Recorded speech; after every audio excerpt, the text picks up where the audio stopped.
안녕하세요, 여러분. 4주차 인간 행동과 사회 환경의 오늘의 주제는 정신욕돈. 지금 우리가 계속 이제 프로이드, 그 다음에 안나 프로이드가 정립한 방어기제 배웠고요. 프로이드의 제자이기도 한 이제 다른 학자들을 살펴볼 겁니다. 자, 그래서 에릭슨, 융, 아들러 이렇게 세 개 살펴보도록 할게요. 자, 먼저 에릭슨은 심리 사회 이론, 프로이드는 심리 성적 이론. 예, 그 심리의 그 성격이 성에 가까운 거고 자신에게 있는 거죠. 프로이드는 그 쾌락. 그러나 에릭슨은 사회라는 거가 뭐예요? 상호작용이겠죠. 사회. 나와 외부와의 상호작용을 통한 그러한 성격이 발달된다. 이렇게 보시면 될 거예요. 그래서 에릭슨의 이론의 특징, 심리사회적 발달 단계, 에릭슨의 이론의 평가 이렇게 세 가지로 살펴보도록 하겠습니다. 자, 에릭슨의 그 이론을 심리사회적 이론 혹은 자아 심리 이론이라고 합니다. 그래서 자아의 발달과 기능을 강조하는 학자이고요. 프로이드와 비교해서 보면 프로이드는 인간 행동의 기초를 원초와 이드, 그 원초와 쾌락을 원하는 그런 리비도, 그 원초화라고 보았고요. 에릭슨은 인간 발달에서 자아가 담당하는 역할을 더 중요시 생각했습니다.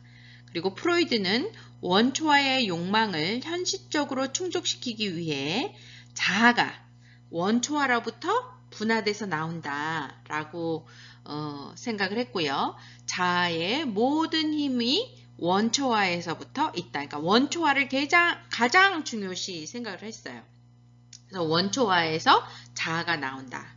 그러나 에릭슨은 자아 그 자체로 있는 거예요.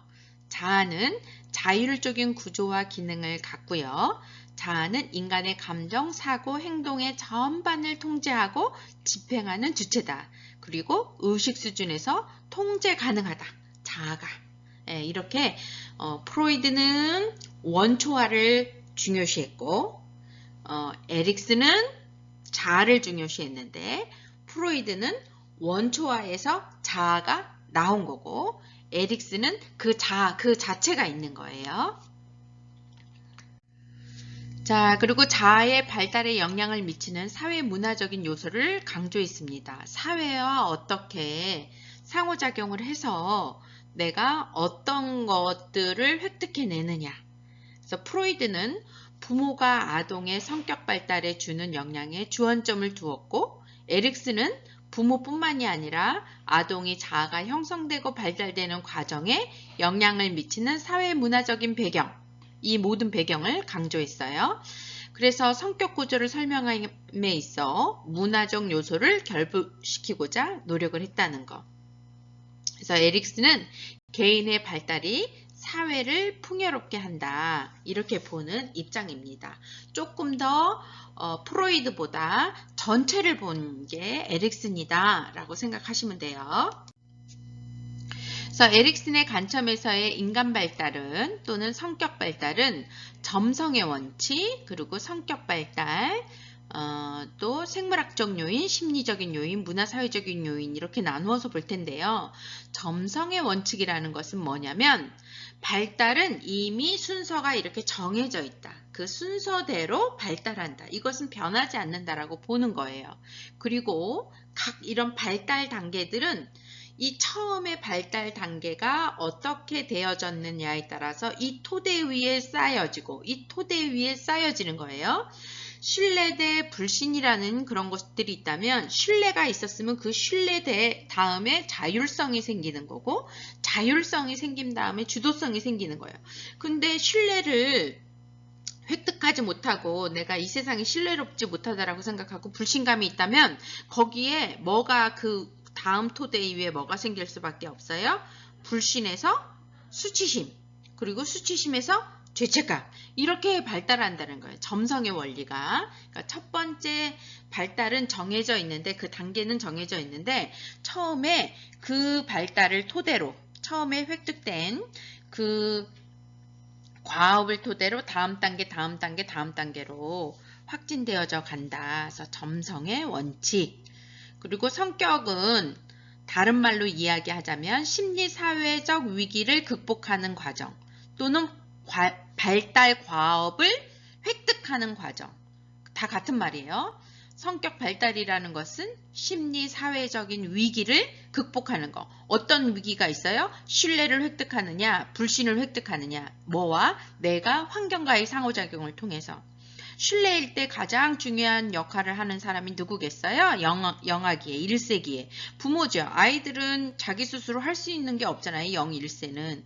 그래서 환경이 신뢰로 와야 돼. 내가 울고 내가 힘들어하고 짜증낼 때 뭔가가 와서 나를 도와줘야 되는 거잖아요. 1세, 그 1세. 그래서 1세 때는 그렇고 또는 2세 때는 이제 막 기어다니기 시작하고 이제 걷기 시작하니까 자율성. 그리고 내가 할 거야. 이건 내 거야. 주도성. 이렇게 발달된다라는 거예요. 그 심리 사회적 위기를 극복하는 과정이 성격 발달이다. 그래서 변화하는 욕구를 충족시키고자 환경과 접촉하는 발달 과정에서 자아가 경험하는 심리 사회적 위기와 그것을 극복하는 과정이 성격 발달의 핵심이 된다. 단계별로 제가 설명을 해드릴게요. 각 단계의 심리사회적 위기는 긍정적인 요소와 부정적인 요소 이 모두를 포함한다. 아까 제가 얘기했죠. 1세 때 신뢰 대 불신. 신뢰를 획득하느냐 불신을 획득하느냐. 근데 이 안에서의 균형이죠. 건전한 발달을 위해서는 이러한 각 단계의 위기를 적절하게 해결해야 한다. 그리고 각 단계의 심리사회적 위기를 극복하면 자아 특질, 자아 강점이라고도 표현하고 그게 강화가 되고 그래서 그것을 극복하지 못하면 약점이 되는 거겠죠. 그리고 세 번째, 생물학적 요인, 심리적 요인, 사회문화적 요인의 상호작용을 중요시하게 생각했다. 그래서 발달의 순서는 생물학적 성숙과 연계되지만 인간 행동, 성격과 발달은 생물학적 요인, 심리사회적 요인, 사회문화적인 요인 이 모든 것의 상호작용을 통해서 이제 발달된다라고 보는 입장입니다. 자, 그래서 인간 발달에 대한 프로이드와 에릭슨의 차이를 이제 비교해 보면서 에릭슨의 인간 발달 관점을 한 번 더 보면 발달 특성은 심리 성적 발달, 그쵸? 원초화, 쾌락을 원하고자 하는 그런 원초화와 성적인 욕망. 처음에 원초화, 그 쾌락을 원하는 게 그 성적 욕망이 첫 번째 단계는 어디 있어요? 입에 있죠? 그쵸? 입의 쾌락을 원하는 것. 그래서 구강기가 적절하게 이 입의 그 만족이 충족되었을 때, 적당하게 충족되었을 때 그 안정적인 성격을 가질 수 있는 거고 에릭슨의 입장에 있어서는 심리 사회적인 발달, 그러니까 사회문화적인 영향, 아이가 움직이지 못하니까 자기 신호에 민감하게 누군가 반응해줘서 이 세상은 신뢰롭구나 라는 걸 느끼는 거. 그 연령마다 그래서 발달 특성은 심리사회적인 거고 프로이드의 입장에서는 심리성적 이 쾌락을 취하는 거다. 그리고 단계에 있어서는 프로이드는 사춘기까지 5단계 그 이상은 생식기 그 이상은 그 생식기 범주 안에 들어가는 거고 심리사회적 에릭슨의 입장에서는 전 생애를 8단계로 보고 전 생애를 다 포괄적으로 이야기했다라는 거. 그리고 구분의 기준은 리비도가 어디로 움직이느냐. 구강기, 항문기, 남근기, 생식기. 그렇죠? 그래서 리비도가 성적 쾌감을 얻고자 하는 그 신체 부위마다 이렇게 구분을 했다면 에릭슨의 입장에 있어서는 심리적인 그리고 심리사회적인 위기가 어디에 가장 몰입해 있는가. 1세 때는 태어나서는 신뢰감에 2세 때는 자율성에 이렇게 내가 심리사회적 위기가 어디에 있느냐. 내가 이 단계에서 과업이 뭐냐. 거기에 더 포인트를 둔 거죠. 그리고 강조점은 초기 3단계, 구강기, 항문기, 남근기 이 3단계를 가장 중요한 성격의 기틀이 확립된다고 보고 만 5세까지 유년기를 강조했다. 그리고 에릭슨은 전생의 모든 발달을 강조했고 특히 청소년기의 자아 정체성 확립을 강조했습니다. 그리고 환경에 대한 입장은 부모와의 관계를 가장 중요시한 게 누구? 프로이드. 이 모든 특히 만 5세 미만까지 봤기 때문에 더 중요하다라고 생각하는 건 성격 형성에 있어서 구강기, 항문기, 남근기에 가장 많이 상호작용하는 사람이 누구예요? 부모. 그러니까 프로이드의 입장에서는 성인이 되어서 저 사람의 모습은 누구의 영향을 제일 많이 받은 거야? 부모, 특히 엄마의 영향을 받았다라고 이야기를 하죠. 그래서 비판점이 많지. 왜 엄마의 영향만 받아? 그렇죠? 온 가족의 영향을 받고 문화, 그 시대의 영향을 받고 다 영향을 받는 거지. 그래서 비판을 받죠. 프로이드는. 에릭슨은 어떤 거예요? 그 발달 단계마다 외부에 대처하는 그러한 그 과정을 중요하게 생각하는 거죠. 그래서 개인의 발달과 사회의 발달 사이에서의 그 내가 무엇을 성취하느냐에 따라서 달라지는 거죠. 자, 에릭슨의 인간관을 살펴볼까요? 에릭슨은 인간을 어떻게 봤냐면 합리적이고 능동적이고 자율적인 존재로 봤어요. 반면에 그럼 프로이드는 어떻게 봤어요? 인간은 무의식 그리고 본능이 지배를 한다. 그래서 인간은 비합리적, 결정론적, 수동론적 존재.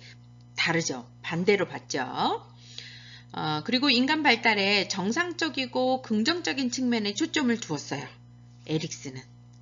오히려 프로이드는 뭐에? 부정적인 부분에 더 많이 뒀다면 에릭슨은 정상적이고 긍정적인 측면에 더 많이 봤다. 그래서 인간의 행동은 사회적 관심에 대한 욕구, 유능성에 대한 욕구에서 비롯되고 모든 인간에게는 심리 사회적 위기를 극복할 수 있는 잠재 가능성이 있다. 그래서 인간은 위기 극복을 통해 성장할 수 있다라고 보는 거죠. 자, 그러면 에릭슨이 말하는 8단계를 볼까요? 인간에게는 보편적으로 이렇게 8가지 단계를 거치지만 그 단계를 처리하는 방법 그리고 그 해결책 이런 거에 있어서는 문화적인 차이가 있다고 봅니다. 그래서 첫 번째 단계는 신뢰 대 불신감 한 18개월까지고요. 그것을 영악이라고 얘기하고 가장 관계를 맺는 사회적 관계를 맺는 사람이 누구? 어머니. 2단계에 있어서는 자율성 대 수치심 또는 의심 만 3세까지를 말하고요. 유학이죠. 또 여기서도 영향을 주는 사람은 엄마, 아빠, 부모, 양육자이죠. 3단계에서 주도성 대 제의식 한 6세이고요. 아동 초기죠. 이때는 가족 전체. 동생이 있다면 동생에게도 영향을 받고 언니가 있다면 언니, 오빠들한테도 영향을 받는 거죠. 할머니, 할아버지. 그리고 4단계에서는 근면성 대 열등감 12세까지를 말하고요. 학령기죠. 이제 학교를 들어가서 이웃, 학교. 그리고 5단계에 있어서는 자아 정체감 확립 대 자아 정체감 혼란이라고 해서 12세 미만을 말하고요. 청소년기. 이때는 가장 영향을 많이 받는 집단이 또래 집단이다. 친구들. 그 다음 7단계로서는 6단계로서는 친밀감 대 고립감 40세 미만을 말하고요. 성인 초기이죠. 그래서 우정, 성, 경쟁, 협동 상대 이제 이런 사람들이 영향력을 가장 많이 받습니다. 7단계에 있어서는 침체성, 생산성 대 침체성 65세까지를 말하고요. 성인기죠. 그리고 직장과 확대가죠. 자녀들이 결혼을 해서 이제 다른 사람들과의 또 관계를 갖는 거죠. 확대가죠. 그리고 8단계에 있어서는 노년기, 65세 이상을 말하는 거고요. 이 노년기에 있어서의 이제 가장 영향을 받는 것은 전 인류. 이렇게 8단계로 태어나면서부터 죽음에 이르기까지 전 영역을 받다. 자, 그러면 하나하나씩 보도록 할게요. 영아기, 출생 후 18개월까지 시기를 말하고요. 심리사회적 위기는 기본적 신뢰감 대 불신감이에요. 그래서 건강한 발달을 위해서는 신뢰와 불신의 적절한 비율, 즉 균형이 중요해요. 신뢰만 받고 크게 되면 불신이 오는 거에 그 감당이 안 되잖아요.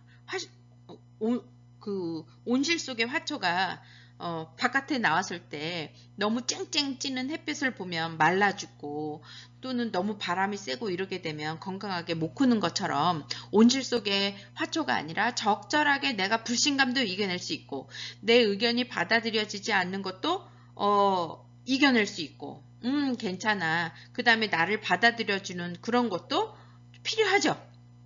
그거 사이에 균형을 갖는 것이 이 시기다. 18개월밖에 되지는 않았지만 어떻게 다 신뢰를 하게끔 부모가 하겠어요. 어쩔 때는 엄마가 아이의 그 심리 상태를 잘 못 알아챌 수도 있죠. 그러니까 근데 그 사이에 조금 더 신뢰가 많으면 되죠. 불신보다 조금 더 신뢰가 많으면 되는 거.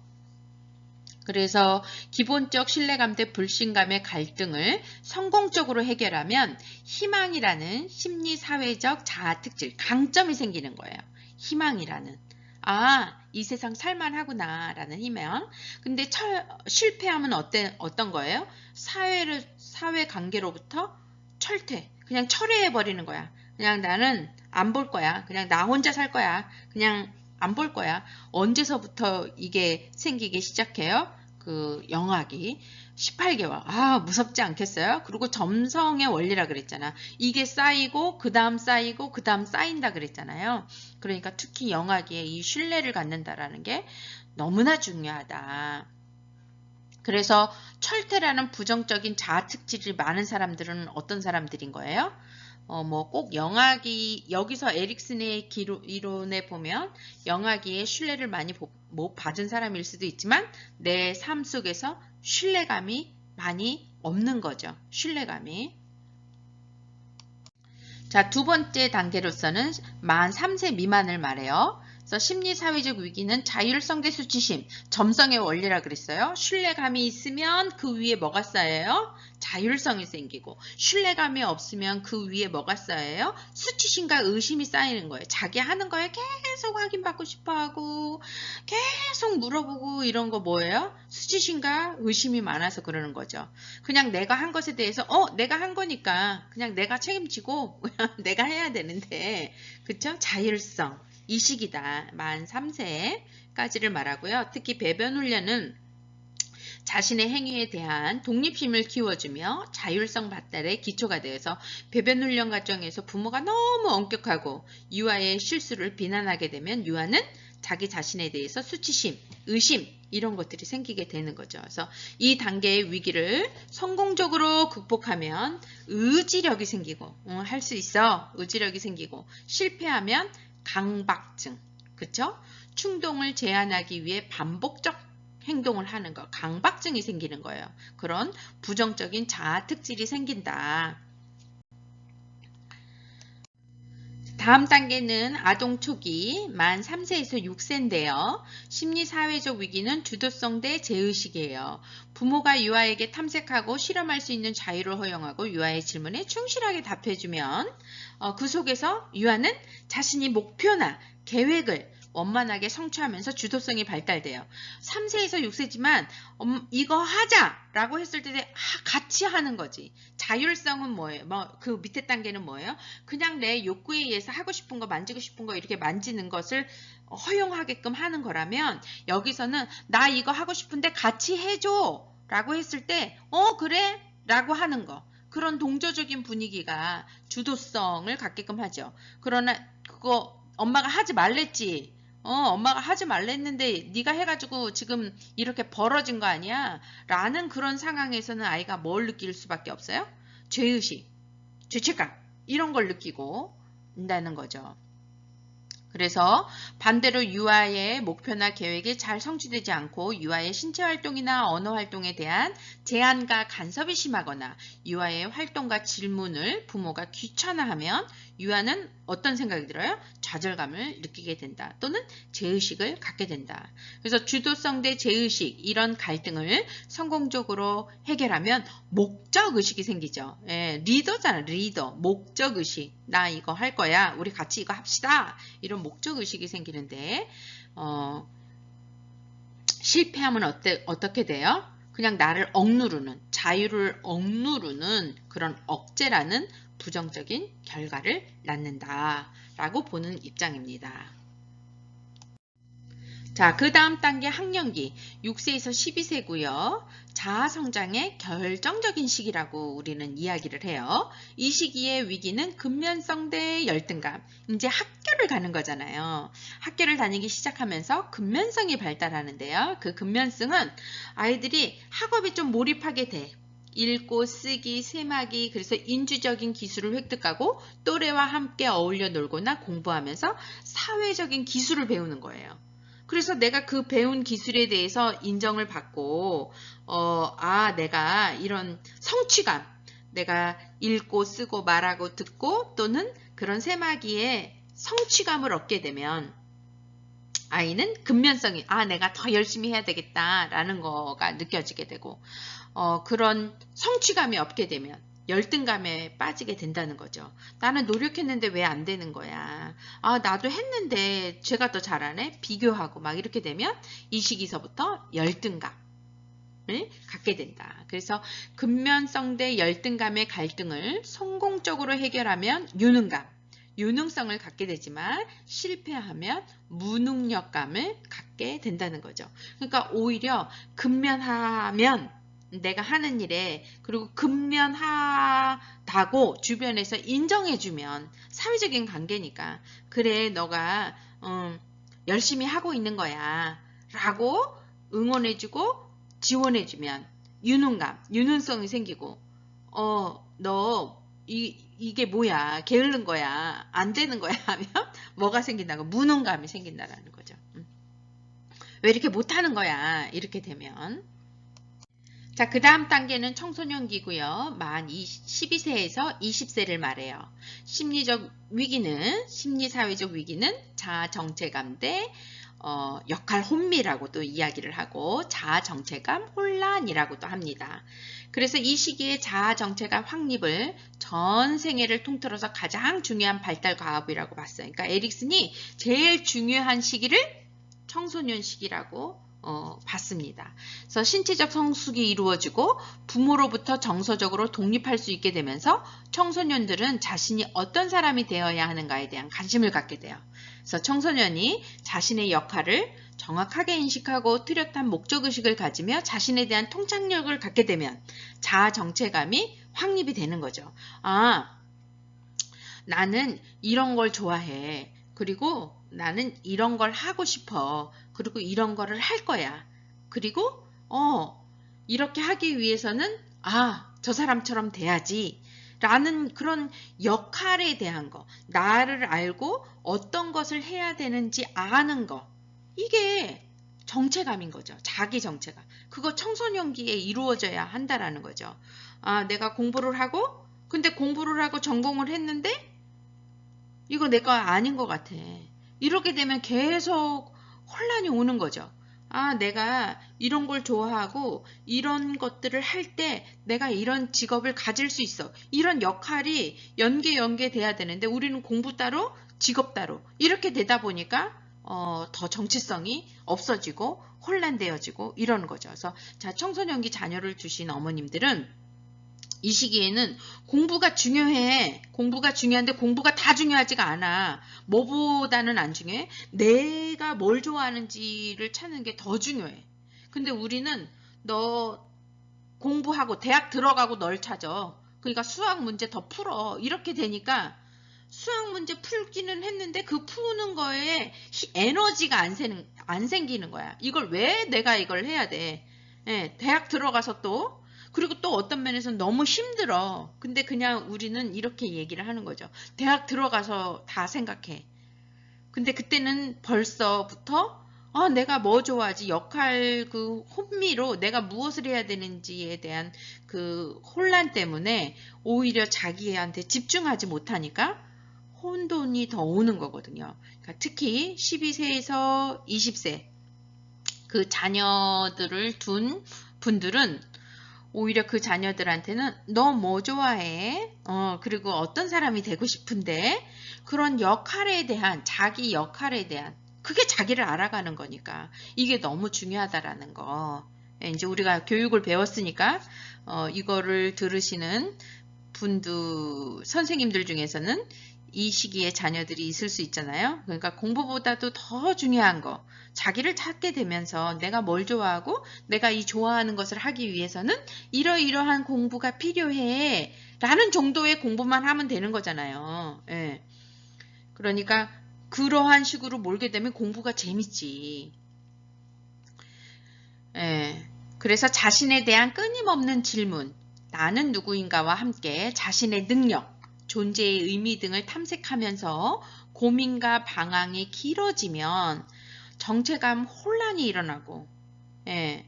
그리고 이 시기를 성공적으로 극복하면 성실이라는 충성심, 나 이렇게 할 거야, 될 거야, 그리고 이렇게 되기 위해서는 이렇게 해야 돼. 성실과 충성심이라는 자아특질이 강화되고 실패하면 생소한 역할과 가치를 거부하는 거죠. 예. 나도 잘 모르겠는데 이런 걸 왜 또 하라는 거야? 왜 하라는 거야? 이런 부정적인 그런 결과, 자아특질을 낳게 된다. 라고 보는 입장입니다. 자, 성인 초기 만 20세에서 40세인데요. 이때의 심리 사회적 위기는 친밀감 대 고립감입니다. 배우자를 선택하여 결혼하고 직업을 선택하여 아주 열정적으로 일하는 시기고 타인과의 관계에서 성적 친밀감이나 사회적 친밀감을 가지는 것이 중요해요. 이런 친밀감, 성적 친밀감, 사회적 친밀감을 내가 갖지 못하면 고립감을 느끼게 된다는 거죠. 그래서 다른 사람이나 자신과 친밀해지려면 자신이 누구이며 어떤 사람인지에 대한 확고한 느낌이 발달되어야 돼요. 그래서 자아 정체감이 잘 확립되어 있는 사람만이 진정한 의미의 친밀감이 있어요. 예, 그러니까 내가 다른 집단에서 잘 이렇게 그 집단 속에서 다른 사람과 친밀해지지 못하는 것은 오히려 어떤 면에서는 내 자아 정체감이 잘 확립되어져 있지 않다라고 보셔도 되는 거죠. 그래서 자아 정체감을 확립하지 못한 사람은 자기 자신에 대해 자신감을 갖지 못하기 때문에 타인과의 관계에 있어서도 친밀감을 형성하지 못하고 고립되어 자기 자신에게만 그냥 자신에게만 몰두하게 되는 거죠.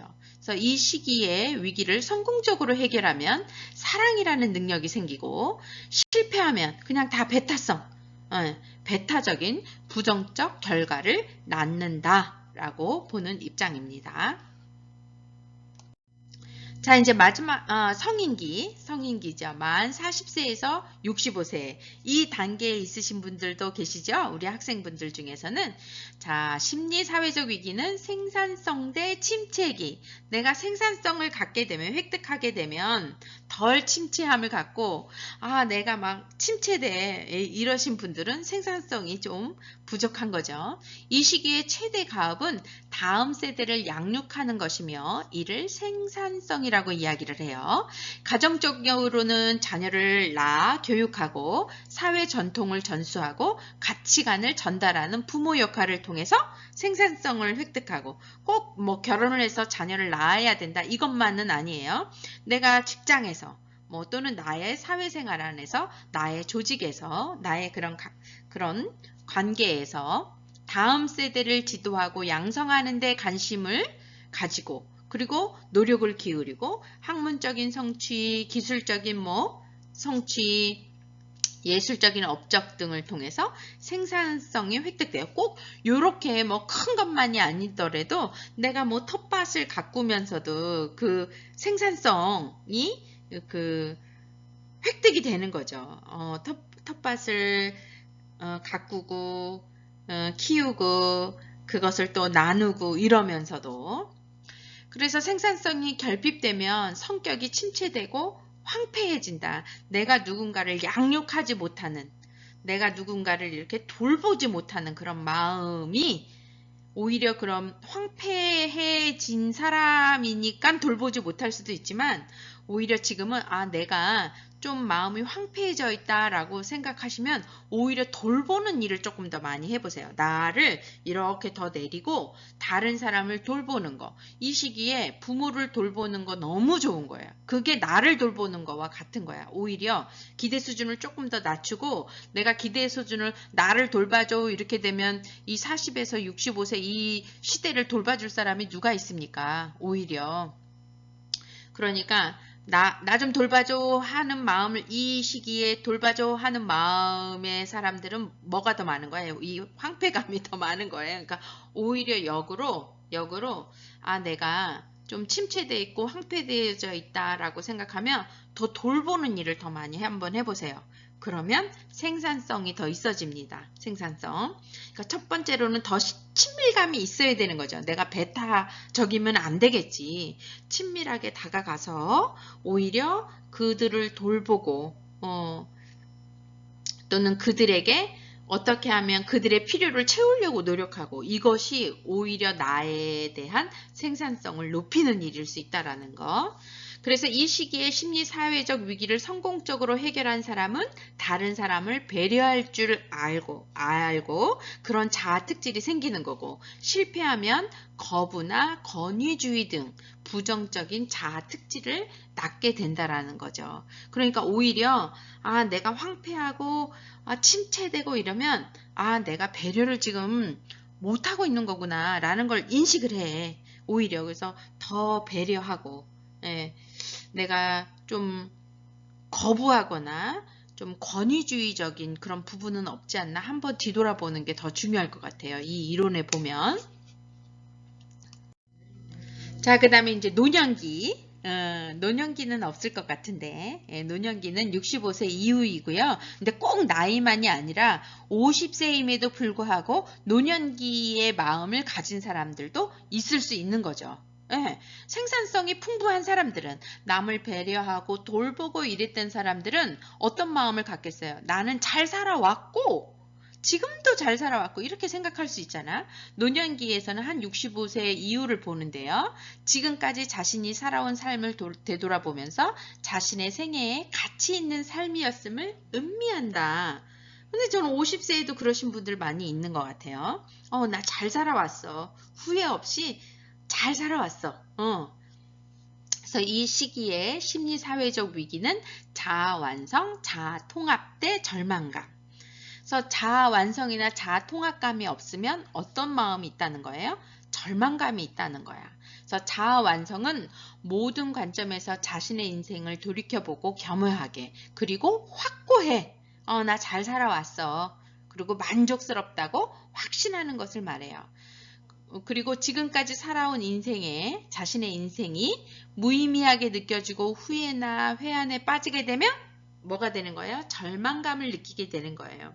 내 인생에 후회가 많고 회한이 많으면 절망감에 빠지게 돼서 어떤 거?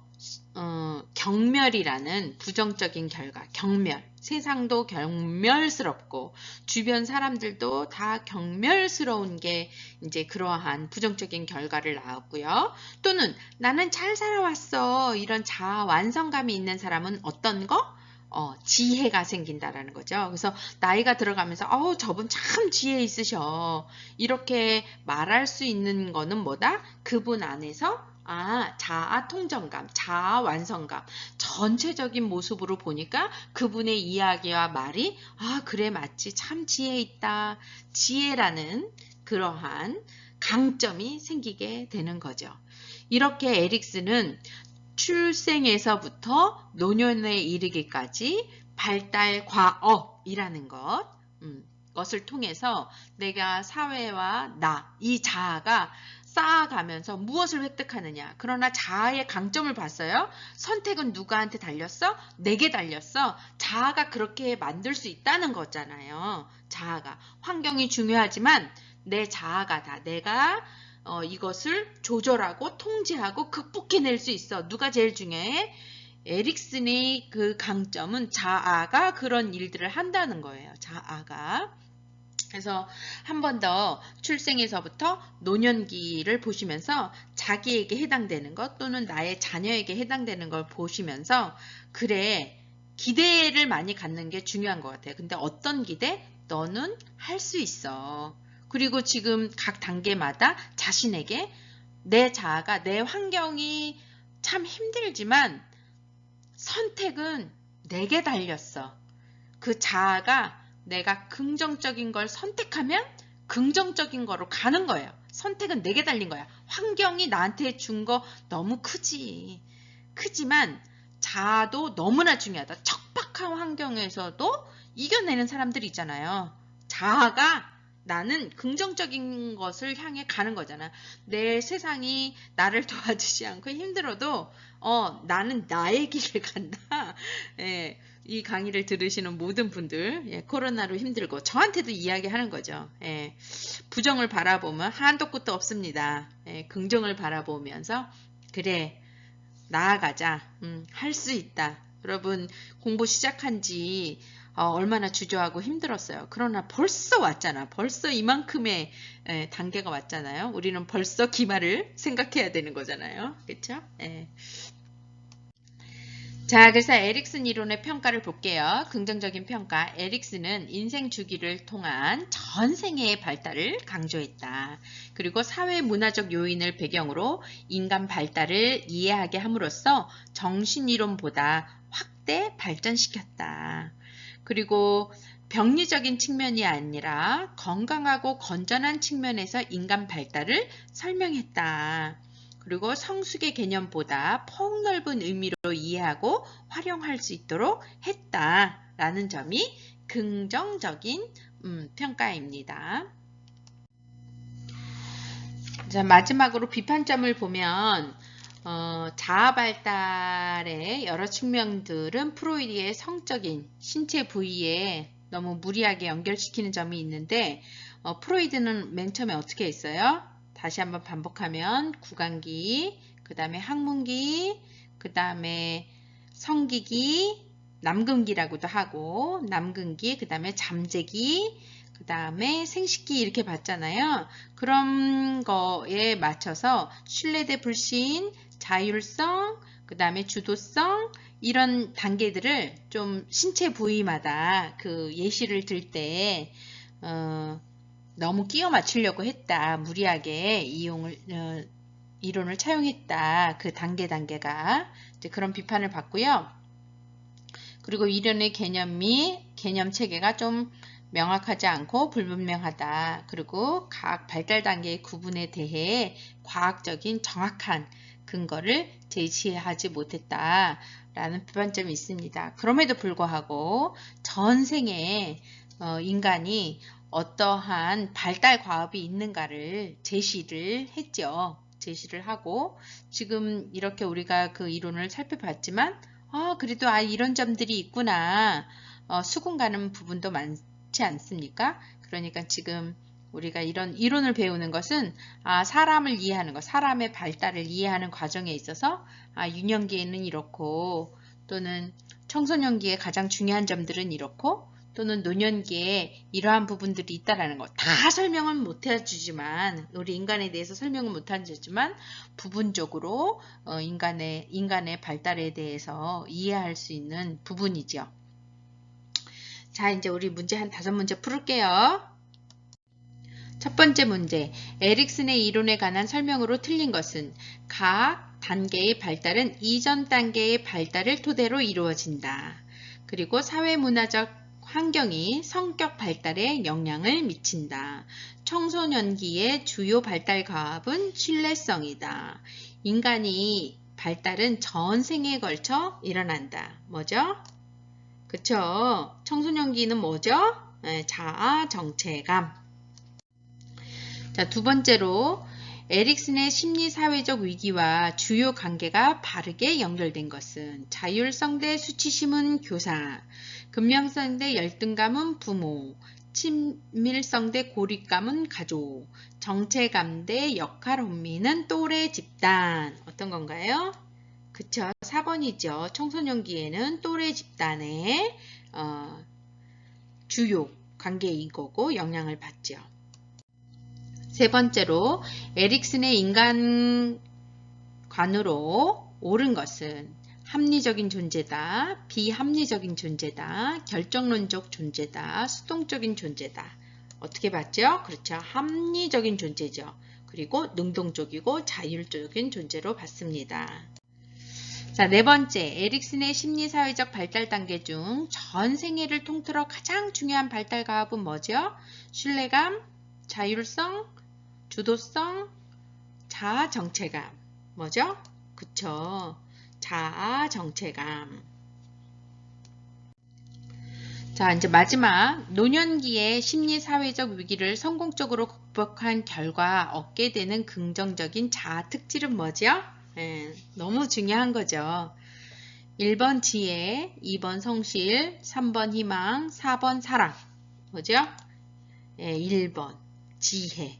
우리가 나이가 들어가면서 노년기에 이르러서 우리가 저분은 정말 인생을 잘 살아오셨고 심리사회적 위기를 성공적으로 극복하셨구나 라고 하는 사람들은 어떠한 사람들이라고요? 지혜가 있는 분이라고 우리가 느껴질 수 있을 겁니다.